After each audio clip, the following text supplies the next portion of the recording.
Hey, what's up, card fighters? So I kind of like not at the beginning of the year, but more so like during like this first like month of the year, if you could say that. I kind of like told myself that I would expand my horizons with Vanguard and give the other formats, I guess, their due process is what I would call it. So I've had these cards for a while now. I've had premium cards and I had V premium cards. I just really didn't like the format, or like I guess I like for V premium it's more so I didn't like how underpowered my deck felt compared to all the other decks. But dipping my toes in before like I get any other like clans or decks for these formats, I just like more or less like, of course I still want to play to win, but I'm coming in with that mindset of I know my deck is weaker, but I'm just kind of like playing to like feel the waters and test the format out. So I did have my first premium game ever, V premium game ever for this year, at locals, after locals. It was really fun. It was really fun. It was fun. I didn't have to worry about the over trigger, and the different mechanics were honestly refreshing versus like standard. I love standard. I love standard with all my heart. Standard's still my favorite format to this day. But it just feels like the most, outside of the over trigger, it feels like the most fair format right now. But yeah, let's just get into the deck profile. So, for those of you that don't know anything about V Premium, I am going to briefly explain the cards and what they do. So, this is MEGACOLONY. This has been like my favorite clan since day one. It was the first clan I started the game with. So, that's like the only real reason why I kept like buying. I kept buying these cards and then selling them because I didn't like the format. Then I would buy them again, then I would sell them again and like the format. So that's why like I just kind of like kept what I needed essentially. But Mega Colony is a protect clan, which means every time you ride a grade 3 with the protect icon, you get a protect marker, which is this one. Protect 1 is essentially an extra PG in your hand. So this can be used as a sentinel to guard from your hand. And then Protect 2, you could put on a rearguard circle, and it gives the unit on the rearguard circle plus 10k shield and plus 5k power, and that's active on both turns. But I just wanted to go over that briefly. And then this is a cradle marker. Even if you do play V Premium, you've probably never seen this deck, so you don't know what these cards are or what they do. But what cradle markers are essentially is when a cradle marker is placed on an opponent's rear guard, that unit loses all its abilities, its power is minused by its original power, and it can't intercept and it can't boost. And when that unit's retired from rear guard, I could search my deck for up to one. I could search my deck for up to one card with the same grade as that unit, and then add it to my hand. So, anyways, that's it for the brief explanation. Let's get on to the actual deck profile. So this is a Giraffa deck. I think this is probably like the strongest of all the Mega Colony decks in V Premium right now. There's like quite a few, and they all have flaws that have just never been like hammered out. So I'm playing 4 copies of Giraffa Reverse. He's just like really the strong. Like again, like this is like let me put out all the Giraffa cards first. So 4 copies of Giraffa Reverse, 4 copies of Evil Armor General Giraffa,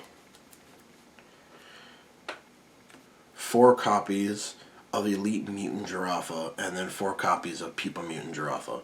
Now, all these cards are essential for Evil Armor's skill, because Evil Armor, well, let's go over the grade 3s first. Let me go over the Reverse's skill.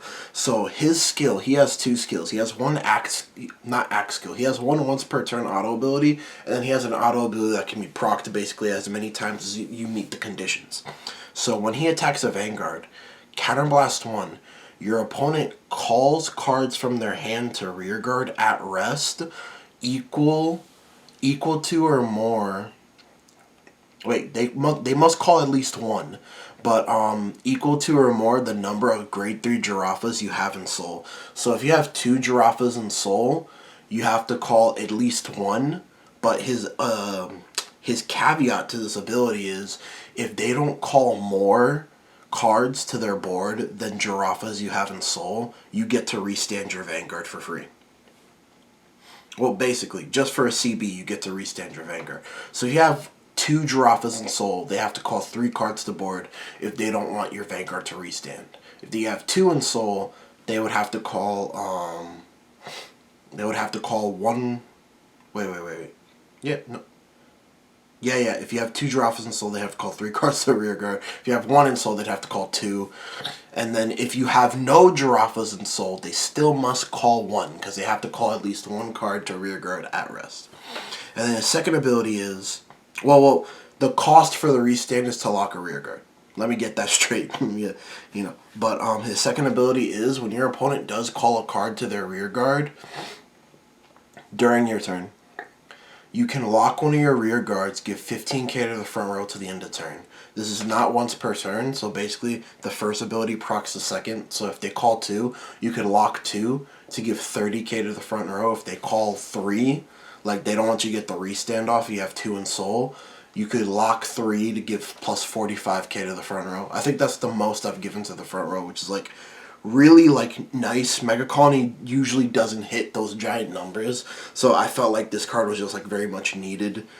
Even though this deck doesn't feel like fully fleshed out, it does have like certain flaws, but it's just like the strongest we have right now.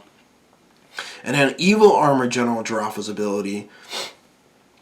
Generally, you want to ride this Giraffa first before reverse, so that you'll at least have the 1 Giraffa in Soul. And it's the easiest way to get 2 Giraffas in your Soul by turn 3 because of his ability. His ability is, when he swings, Counterblast 1, put a rearguard to Soul. Your opponent calls 2 cards from their hand to rearguard at rest. They can't intercept. Their auto abilities don't activate. That's important because that's for both their effects. So when your opponent calls their cards, their auto abilities don't activate. So you'll call them to rearguard. Your opponent calls them to rearguard, and they can't stand during your opponent's next stand phase. And then his second ability is a continuous ability that he gets plus 5k for every different unit in your Soul with Giraffa in its card name. And if your opponent's a grade 3 or greater, and you have 2 or more with Giraffas in their card name, his original crit becomes 2. Which it really doesn't come up much. Like, that, it does, the most granted, I've only played like a couple games of this deck, but the most I've gotten him is like 17. I've just had like really, ideally you want to ride the 1 and then ride the 2 and then ride the 3, so that when you do use his ability, you put a grade 3 Giraffa into Soul, and he swings for 20. He swings for 27. 27 was a crit if you went second. But generally you want to use his ability first, so you could suck another Giraffa grade 3 in Soul, and then when you ride reverse Giraffa on your next turn, then you could basically like force the restand or just force 3 cards out of your opponent's hand, which is really good. What the grade 2 Giraffa does is rearguard Vanguard Circle auto once per turn, Counterblast 1. He gets 5k power for each of your opponent's rested rearguards, and then if there's 1 or less standing rearguards, he gets to draw a card. And then his second ability is continuous. Units in the same column as this unit can't intercept. So this is like your draw power / beat stick of the deck. And then People Mutant's also your draw power / consistency engine of the deck. His Vanguard ability is auto cost, discard a card from your hand. I think it's like a normal unit. If hold on, does it have to be a normal unit? Yeah, discard a normal unit from my hand. Discard a normal unit from your hand, and then search your deck for up to 1 Giraffa with the same grade as that unit, and then shuffle your deck. So basically, this is just like your ride consistency. So when you ride this, you're guaranteed to get the 2 and the 3, depending on what you're missing. But his second ability is, it's Soul Blast 2 to draw, but the cost is reduced by 1 Soul Blast for each rested rearguard in the column that is called to. So basically, if your opponent has a rested column, like a front row and a back row, it's basically like just call it and you get to draw a card for free. But the Soul Blast really isn't that like bad either. Like, this deck generates soul that you don't really like use too much. But I just wanted to go over the Giraffa engine first. Let's go into the rest of the deck. So I'm playing 4 copies of MEGACOLONY Battler S. Because the number of grades you play actually do matter. So let me do this. Yeah, that's fine. That's fine.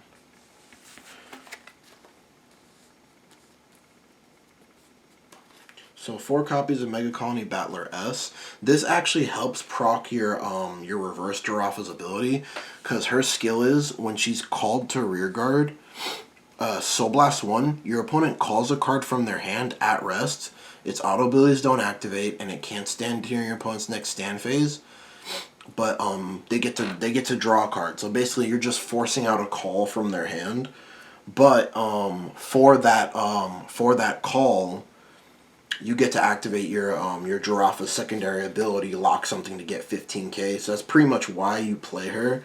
I know the mill version of this deck plays her for like deck out reasons, because it doesn't have like a real win condition. But we really just play her to help proc off Giraffa's ability, so our front row isn't just like really weak. Because your rearguard columns can get pretty beefy with Elite, but your Vanguard's like, unless you proc that ability, your Vanguard's actually like pretty weak in this deck.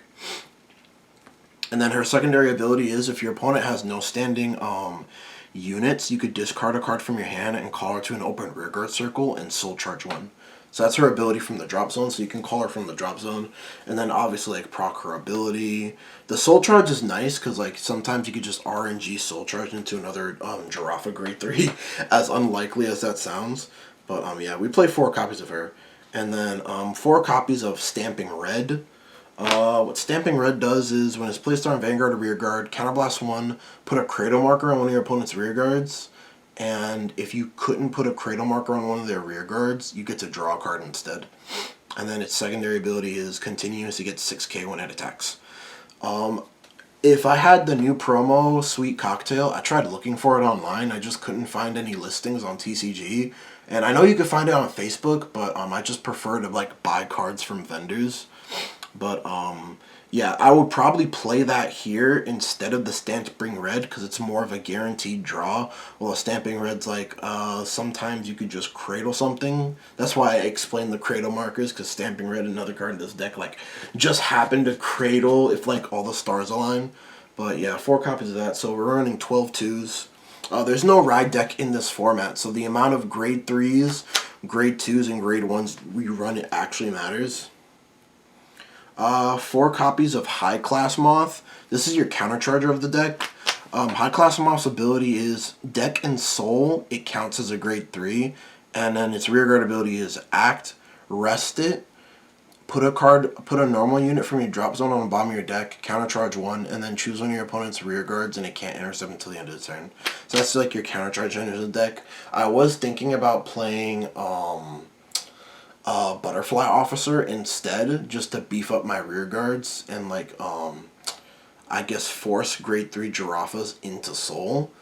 But I think this is fine, because you ever only need to establish 1, and then you have the counter charge for the rest of the game, unless you're like up against a deck that has spot removal or it has control.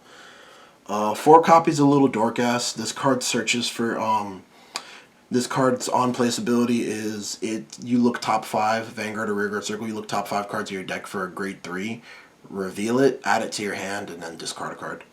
And then secondary ability, which almost never comes up because somehow my opponent always has like at least 1 standing rearguard, is that if your opponent doesn't have any standing rearguards, it gets +5.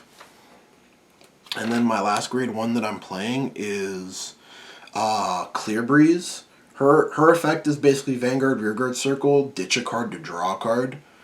And, ooh, you can't see her. Let me just put her right here.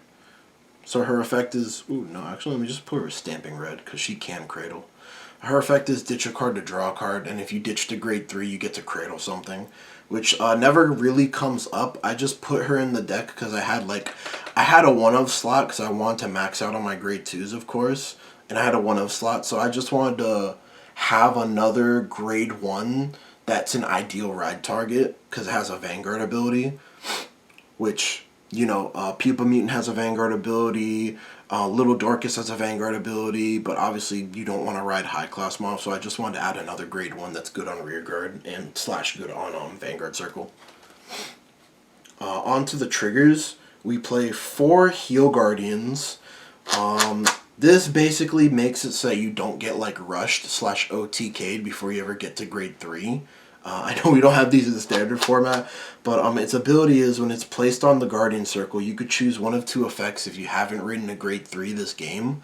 you could give your Vanguard plus 10k till the end of turn, or you could choose one of your opponent's units and minus it to crit until the end of that battle. And then second ability is on place. If you have 0 damage, deal yourself a damage, but it's not a damage check. You're just putting the top card of your deck into the damage zone. So this stops you from getting damage denied, and it stops you from getting like rushed out of the game before you even get to grade 3. So obviously this is like a 4-0 staple. 4 draw PGs. Not much to say there. Like, you don't have any other space to put GGs, so run PGs, so draw PGs are just broken. 8 critical. Nothing much to say. Like, crits, like I honestly need the crits to try and win the game. So yeah, this is definitely not like the best deck in the format. I'm pretty sure against any run-of-the-mill Excel deck, it's an auto loss. But against like most protect / force decks, you're still able to at least try and play the game and like try and win. Like, it feels better than like you're running up against an Excel deck that can hit you like 10 to 15 times.